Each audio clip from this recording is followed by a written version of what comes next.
নমস্কার, দেখছেন কলকাতা টিভি। আমি অভিজ্ঞতার সঙ্গে শুরু করছি গুড মর্নিং কলকাতা। অভিজ্ঞতার সঙ্গে গুড মর্নিং কলকাতায় আমি রয়েছি স্বর্ণালী। আর প্রথমে যে খবর দিয়ে শুরু করব কলকাতা টিভির খবরের জের। অবশেষে বকেয়া টাকার মীমাংসা হলো West Bengal petrol dealers association. কমিশনকে দেওয়া চিঠির শর্ত অনুযায়ী ভোটে ব্যবহার গাড়ির তেলের প্রয়োজন অনুযায়ী ৭৫% অগ্রিম জমা করতে হবে। সেই শর্তেই এবার রাজি হলো কমিশন। এর ফলে নির্বাচনে ব্যবহৃত গাড়ির তেলের সমস্যা হবে না বলে জানালেন পেট্রোলিয়াম ডিলার অ্যাসোসিয়েশনের ওয়ার্কিং প্রেসিডেন্ট প্রসেনজিৎ সেন।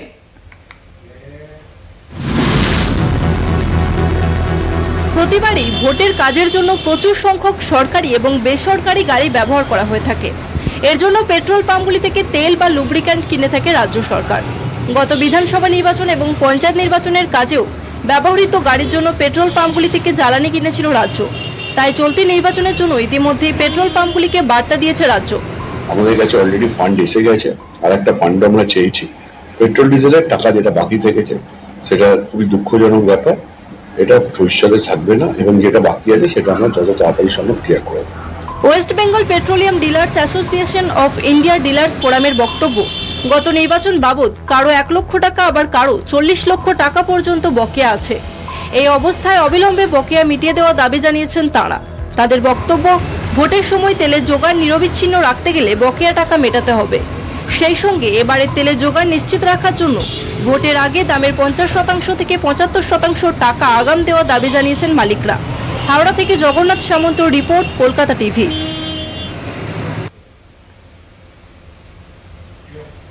২০১৬ এসএসসির প্যানেল বাতিলের নির্দেশ কলকাতা হাইকোর্টের। কপালে চিন্তার ভাঁজ চাকরিহারাদের। এরপর কি? আদালতের রায়ের পর আসছে অনেক প্রশ্ন। সুপ্রিম কোর্টের দ্বারস্থ হয়েছে রাজ্য এবং এসএসসি। আপাতত ঝুলেই রইল ১৯,০০০ চাকরিহারাদের ভবিষ্যৎ। হাইকোর্টে এসএসসির চাকরি বাতিলের রায়, দিশেহারা চাকরিহারারা। এক রায়ে ২৬,০০০ চাকরি বাতিল, চাকরিহারা প্রায় ১৯,০০০। বর্তমানে যে রায়টা বেরিয়েছে সেখানে যোগ্যদেরকেও কিন্তু বঞ্চিত করা হলো, তাদেরও চাকরি চলে গেল। যারা একদম সম্পূর্ণ স্বচ্ছভাবে এই চাকরির পরীক্ষায় অংশগ্রহণ করেছেন তাদেরও চাকরি গেল। তো এটা আমরা সেই একজন সেই প্রার্থী যারা যোগ্য হয়েও আমাদের চাকরি গেল।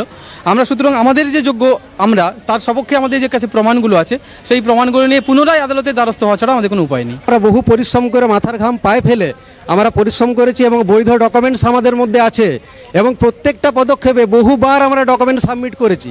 স্কুলে ডিআই মারফত, মানে স্কুলে হেডমাস্টার বা টিআইসি মারফত, ডিআই মারফত আমরা বহুবার ডকুমেন্ট সাবমিট করেছি। আমরা আর কতবার এভাবে নিজেদেরকে যোগ্য বলে প্রমাণ করব? এই চাকরির রায় তো আর মানতে পারছি না সহজভাবে। আমরা স্বচ্ছভাবেই পেয়েছি, কিন্তু এই রায় তো মেনে নিতে পারছি না কিছুতে, এত বছর চাকরি করার পর। আদালতের রায়ে যা যা প্রশ্ন, এসএসসি পরীক্ষায় জালিয়াতির জন্য দোষীদের চিহ্নিত করার উপায় কি? দোষীদের শাস্তির পর যোগ্যরা কি চাকরি ফিরে পাবেন? সম্পূর্ণ প্যানেল বাতিল, তাহলে কি ফের পরীক্ষার সামনে পড়তে হবে চাকরিহারাদের?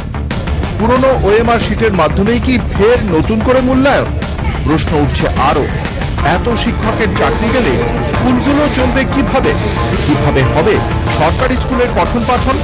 কোন ডিপার্টমেন্ট কিভাবে চাকরি দেয় সেটা সেই ডিপার্টমেন্টের ব্যাপার, আমি ইন্টারফেয়ার করি না। এই ২৬,০০০ ছেলে মেয়ে যাবে কোথায়? বাংলায় কি সব স্কুল বন্ধ হয়ে যাবে? বাংলায় কি স্কুল চলবে না? টিচারের চাকরি কি তার মানে আর হবে না? এই জটিল পরিস্থিতিতে সুপ্রিম কোর্টের রায়ের বিরুদ্ধে আবেদন জানিয়েছে রাজ্য সরকার এবং এসএসসি। শীর্ষ আদালত যদি হাইকোর্টের রায়ের ওপর স্থগিতাদেশ দেয় তাহলে চাকরিহারাদের আশঙ্কা খানিকটা কাটবে। যদি তা না হয় তবে ফের নতুন করে জটিলতার আশঙ্কা থাকছেই। কলকাতা টিভি।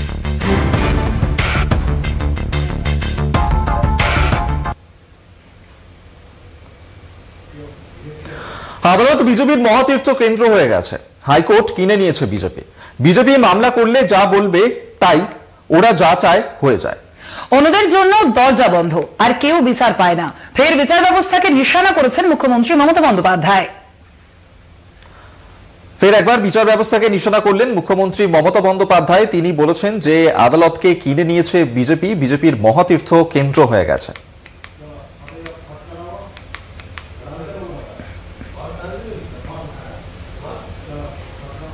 আমি জাজেস দিয়ে কথা বলবো না, কিন্তু জাজমেন্ট নিয়ে কথা বলবার অধিকার আমার আছে।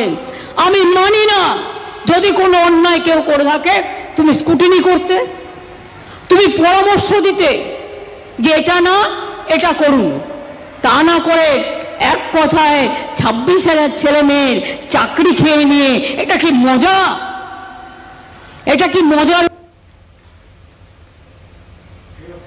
চাকরি বাতিল নিয়ে বিরোধীদের নিশানা মুখ্যমন্ত্রী মমতা বন্দ্যোপাধ্যায়ের। বিজেপি, কংগ্রেস, সিপিএম কে ভোট নয়, কারণ কাল এরা আবার চাকরি খাবে। আউশগ্রামের সভা থেকে সরকারি কর্মীদের উদ্দেশ্যে আহ্বান মমতার। চাকরি বাতিলে বিরোধীদের নিশানা করলেন মুখ্যমন্ত্রী মমতা বন্দ্যোপাধ্যায়। তিনি বলেছেন যে কংগ্রেস, সিপিএম কে, বিজেপি কে ভোট নয়।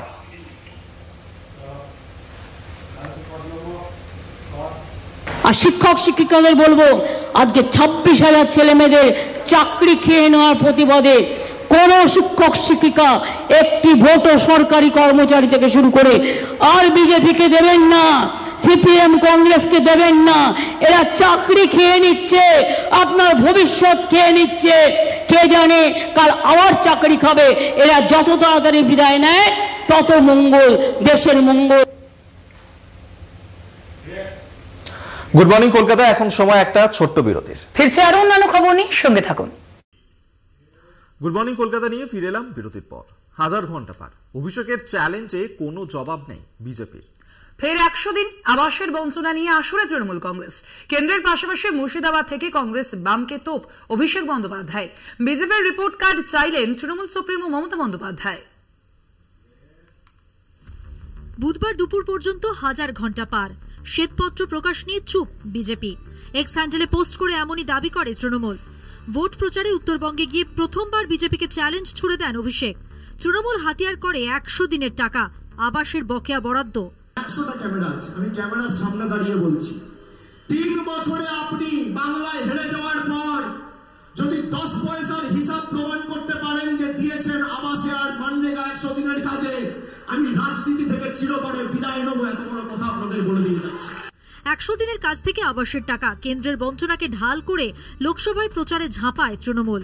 বুধবার ফের কেন্দ্রের বঞ্চনা নিয়ে সরব হন তৃণমূল সেনাপতি অভিষেক বন্দ্যোপাধ্যায়। মুর্শিদাবাদের সভা থেকে বাম কংগ্রেসকে একযোগে বিঁধলেন অভিষেক। 2 বছর ধরে মানুষের, গরিব মানুষের 100 দিনের টাকা বন্ধ করে রেখেছে বিজেপি। আমরা দিল্লির বুকে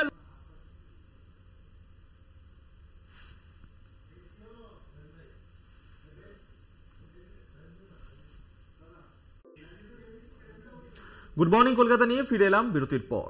আলিমুদ্দিন স্ট্রিটের পর এবার ভোট চাইতে শশী পাজার বাড়িতে বিজেপি প্রার্থী তাপস রায়। প্রয়াত তৃণমূল নেতা অজিত পাঁজাকে শ্রদ্ধা জানাতে যান তিনি। শশী পাঁজার কাছে ভোট চাইতেও এসেছেন বলে জানালেন বিজেপি প্রার্থী তাপস রায়। যদিও মন্ত্রী শশী পাঁজা জানিয়েছেন শ্রদ্ধা জানাতে এসেছিলেন, আমার সঙ্গে কোনো কথা হয়নি। আলিমুদ্দিন স্ট্রিটের পর এবার গিরিশ পার্কের ঠিকানায় পৌঁছে গেলেন উত্তর কলকাতার বিজেপি প্রার্থী তাপস রায়। সাত সকালে আচমকাই প্রাক্তন সহকর্মী শশী পাঁজার বাড়িতে হাজির হন বিজেপি প্রার্থী তাপস রায়। দেশ জুড়ে ভোটের মরশুম, বাংলাতেও চলছে জোর কদমে প্রচার। কয়েকদিন আগে বিমান বসুর বাড়িতে যান তাপস।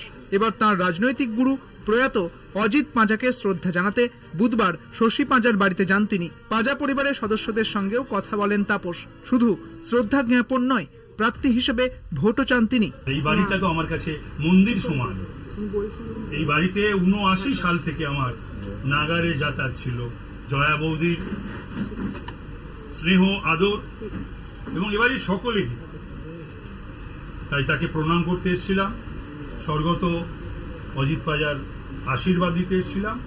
এখানে দেখা হয়ে গেল ডক্টর শশী পাঁজার সঙ্গে। প্রাক্তন সহকর্মীকে স্বাগত জানান শশী পাঁজা। আচমকাই দেখি ভারতীয় জনতা পার্টির কলকাতা উত্তরের প্রার্থী শ্রী তাপস রায় এসছেন এবং আপনাদের সঙ্গে কথা বলছিলেন। তিনি তার শ্রদ্ধা জানালেন অজিত পাঁজাকে। এটা তো সত্যি যে অজিত পাঁজা তার রাজনৈতিক গুরু এবং তার শিক্ষা দীক্ষা ইত্যাদি সবটা তার শ্রদ্ধার জায়গায় আলাদা। অবশ্যই আমি যেহেতু এখানে বাসিন্দা, শ্যামপুকুর বিধানসভা কেন্দ্রের বাসিন্দা, কলকাতা উত্তর মধ্যে পড়ে, ভোটের আবেদন করবেন এটা প্রকাশ্যে তিনি বলেছেন এবং তিনি করেছেন। তিনি তার আবেদন রেখেছেন, আমিও নমস্কার জানিয়েছি। তাপসদা তো বাবার সঙ্গে রাজনীতি করেছেন, আমি তো তার অনেক পরে আসি এই চিত্রে, এই পিকচারে। তো বাবার সঙ্গে করেছেন এবং বাবাকে সে শ্রদ্ধা জানানোর জন্য তিনি এসেছেন আজকে। শশী পাঁজার বাড়িতে ভোটের প্রচারে এসে রাজনৈতিক বক্তব্য থেকে বিরত থাকলেন না তাপস। আমার কাজটাই তো এখন 15 লক্ষর ওপর যে মানুষ, দুজন ছাড়া সকলের কাছে ভোট ভিক্ষা করা। এটা বুঝে না। সত্যিই কি এই দুজনের কাছে আর কখনো যাবেন না তাপস? জল্পনা রাজনৈতিক মহলে। Debashis Sengupta report, Kolkata TV.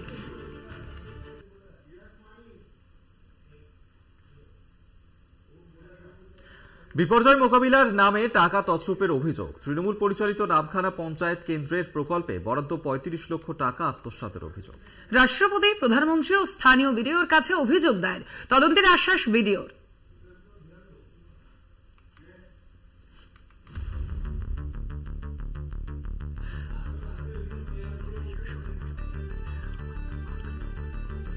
নামখানা কেন্দ্রীয় প্রকল্পের অর্থ তছরূপের অভিযোগ উঠল তৃণমূল পরিচালিত পঞ্চায়েতের বিরুদ্ধে।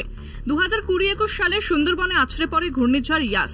স্থানীয় এক বাসিন্দার অভিযোগ, সেই সময় নিয়ম বহির্ভূতভাবে কেন্দ্রের পঞ্চদশ অর্থ কমিশনের টাকা ইয়াস ঝড়ে বিপর্যয় মোকাবেলায় ব্যবহার করা হয়। পরবর্তী সময় নকল বিল ও ভাউচার তৈরি করে প্রায় 35 লক্ষ টাকা আত্মসাৎ করেন তৎকালীন পঞ্চায়েত প্রধান। সম্প্রতি নামখানা শিবরামপুর গ্রামের বাসিন্দা স্নেহাশিস গিরি কেন্দ্রের ওয়েবসাইট থেকে পাওয়া তথ্যে বেনিয়ম দেখে স্থানীয় বিডিওকে তদন্তের জন্য আবেদন জানান।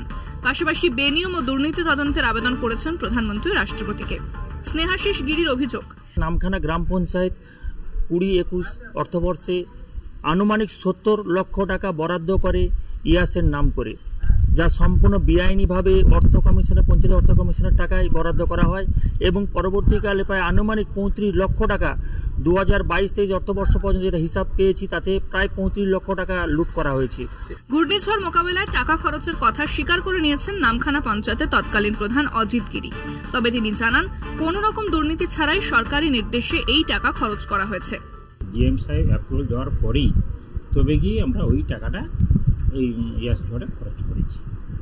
যে অভিযোগ করতে হলে সম্পূর্ণ ভিত্তি, গভর্নমেন্টের অর্ডার ছাড়া আমরা কোনো কাজই করি না। লোকসভা ভোটের মধ্যে কেন্দ্রীয় বরাদ্দ নিয়ে 9-6 অভিযোগ ঘিরে সুর চড়িয়েছেন মথুরাপুরের বিজেপি প্রার্থী অশোক পুরকায়েত। এটা সম্পূর্ণ বেআইনি। আমরা যেমন আমাদের পঞ্চায়েত প্রধান যেমন ওই বাপি হালদারের স্ত্রীর নামে অভিযোগ করেছে, এক্ষেত্রে সাধারণ মানুষ তারা প্রধানমন্ত্রীর দপ্তরে, স্বরাষ্ট্রমন্ত্রীর দপ্তরে তারা এই নিয়ে অভিযোগ করেছে এবং এটাও যাতে সঠিক বিচার পায় এটা আমরা দেখব এবং আমরা সম্পূর্ণভাবে এই দুর্নীতির বিরুদ্ধে লড়ছি। অভিযোগের প্রেক্ষিতে তদন্ত হবে বলে জানিয়েছেন নামখানার বিডিও অমিত সাহু। এই নিয়ে এখন তো লিখিত কমপ্লেন আমি কিছু পাইনি, তবে 15 ফিন্যান্সের নির্দিষ্ট গাইডলাইন্স আছে এবং 15 ফিন্যান্সে কাজ করতে গেলে অ্যাকশন প্ল্যানের মধ্যে থেকেই কাজ করতে হয়। তো কি কাজ, কি ভাউচার দিয়েছে, কোন কাজ হয়েছে, সেটা অ্যাকশন প্ল্যান ছিল কি ছিল না, সেই জিনিসগুলো না দেখলে তো বলা যাবে না। ভোট আবহে তদন্ত কোন পথে এগোয় তার সময় বলবে। নামখানা থেকে কোয়েল মন্ডল, কলকাতা টিভি।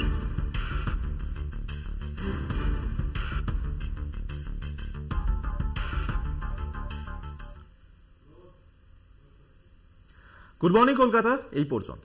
দেখতে থাকুন কলকাতা টিভি, রাত দিন 7 দিন।